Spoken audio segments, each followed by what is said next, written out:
Sa pamamagitan ng James Webb Space Telescope, gustong patunayan ng mga scientists na mayroong mga planetang umiikot sa isa sa mga pinakasikat na bituin sa kalangitan. At kung may mga planeta nga, mayroon kayang buhay sa isa man lang sa mga ito? Ano nga ba ang nakita ng James Webb?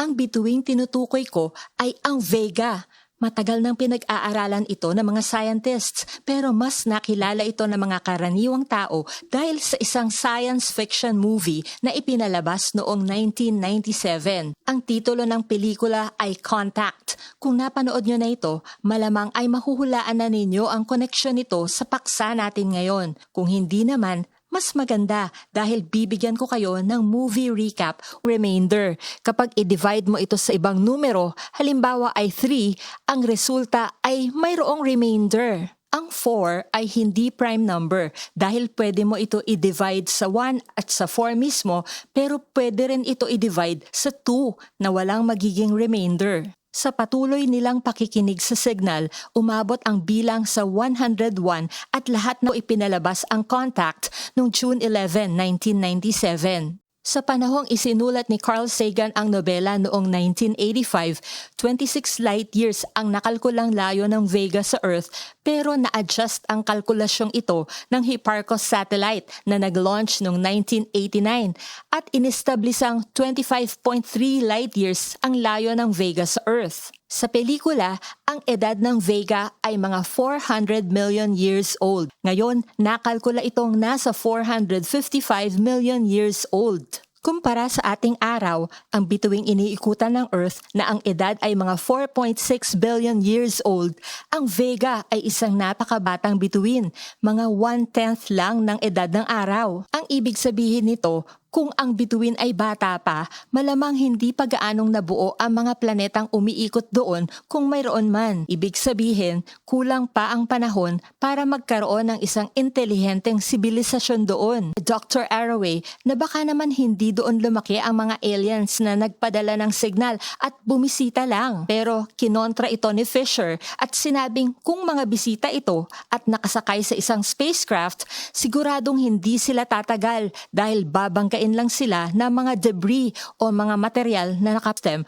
Ang debris ay mga tirang material mula sa pagbuo ng isang bituin at posibleng mga planeta nito, kasama na ang malalaking piraso ng mga asteroids at kometa. Ang pagpili ni Carl Sagan sa bituing Vega bilang lugar na pinanggagalingan ng alien signal ay posibleng dahil sa natuklasan ng Infrared Astronomical Satellite o IRAS noong 1983. Na-detect ng IRAS na may paikot na disk na binubuo ng mga debris na nakapalibot sa Vega. Dahil dito, naisip ng mga astronomers na ang disk na ito ay ebidensyang ang Vega ay nagsisimula pa lang na bumuo ng solar system na kagaya ng sa ating araw.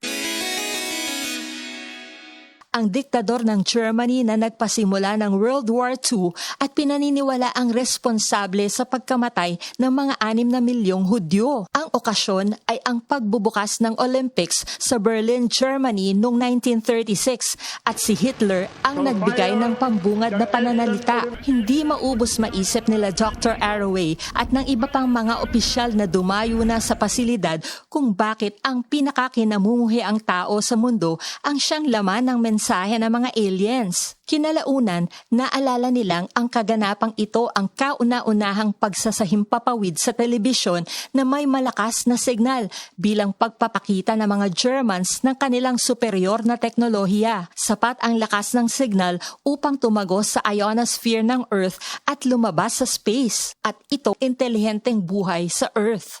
Ang signal mula sa TV ay gumagamit ng radio waves na bumibiyaheng kasing bilis ng speed of light. Dahil 26 light years ang layo ng Vega sa Earth, inabot ng 26 years para makarating ang signal na naglalaman ng video ni Hitler mula sa Earth papuntang Vega. Posibleng hindi naintindihan ng mga aliens ang nasagap nilang signal, ang Vega at ang nasabing istruktura at halos hindi mapapansin ng manonood. Pero sa nobela, mas detalyado ang pagkakalarawan dito. Ang malaking kaibahan ng kwento sa nobela kumpara sa nasa pelikula, sa nobela 5 ang pasahero ng makina, samantalang sa pelikula ay 1 lang. Sa nobela, pagdating ni Dr. Arroway at ng 4 niyang kasamahan sa Vega, nagulat sila dahil wala ni isang planeta ang umiikot sa Vega. Dahil dito nanggaling ang mensaheng natanggap ng Earth, natural lang na inaasahan nilang mayroong planetang may mga nilalang sa Vega. Pero ang mayroon lang ay mga debris. Walang planeta. Ang istruktura namang nakita nila ay mga libo-libong disks o sa pamamagitan ng mga radio telescopes na inilagay roon ng mga intelihenteng aliens na nagmula sa ibang star system. At ito ang nakasagap ng signal mula sa Earth na naglalaman ng video ni Hitler at siya ring nagpadala ng signal pabalik sa Earth. Ang totoo, hanggang dito lang ang mahalagang papel ng Vega sa storya. Ngayong naobserbahan na ng James Webb Space Telescope ang Vega, ang malaking katanungan ng mga nakapanood ng pelikula o nakabasa ng nobela ay, tama ba ang pagkakalarawan ni Carl Sagan sa Vega na wala ngang planetang umiikot dito? Bago ang obserbasyon ng James Webb, may mga nauna ng pag-aaral ang mga astronomers sa Vega, bukod pa sa nadiskubre ng IRAS noong 1983. Noong 2013, gamit ang Spitzer Space Telescope ng NASA at ang Herschel Space Observatory ng European Space Agency, may nakita ang mga astronomers na 2 belts na nakapaikot sa Vega. Ang isa ay nasa bandang loob na inihahalin tulad sa asteroid belt ng ating solar system. Ang isa naman ay nasa bandang labas na inihahalin tulad sa Kuiper belt ng ating solar system. Inisip noon ng mga astronomers na ang nasa pagitan ng 2 belts ay maaaring mga planeta, gaya rin ng sa ating solar system. Walang kahit anong ebidensya ng namumuong planeta ang makikita rito. Kaya tuloy na sabi ng mga astronomers na mukhang tama si Carl Sagan sa kanyang nobela, wala ngang planetang umiikot sa Vega. Kahit nakita ng James Webb ang 2 disk nito, ang inner ring na parang asteroid belt ng solar system natin at ang outer ring na parang Kuiper belt natin, takang-taka ang mga astronomers kung bakit walang makitang planeta ang James Webb sa gitna nito o sa main gap. Sa solar system natin, ang mga higanteng planeta gaya ng Jupiter at Saturn ay parang nililinis ang mga debris o material kaya may parang malaking espasyo o gap sa pagitan ng asteroid belt at Kuiper belt. Ang leksyon na natutunan ng mga astronomers rito ay sadyang magkakaiba ang mga star system sa universe. Hindi porket ganito ang nangyayari sa ating solar system o kahit at mas nalilinawan na ngayon ang misteryo ng Vega, pati na ang mga ibang bituin at ibang bagay sa kalangitan.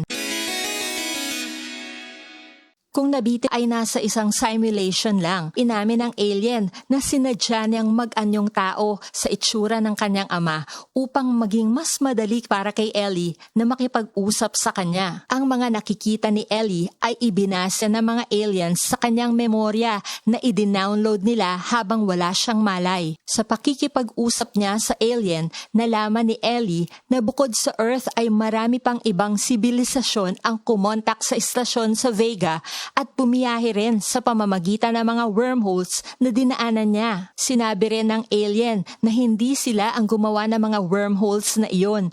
May mga mas nauna sa kanila na hindi na nila inabutan. Nang tinanong ni Ellie kung ano na ang susunod na mangyayari, sinabi ng alien na naniniwala kay Ellie dahil wala siyang maipakitang ebidensya.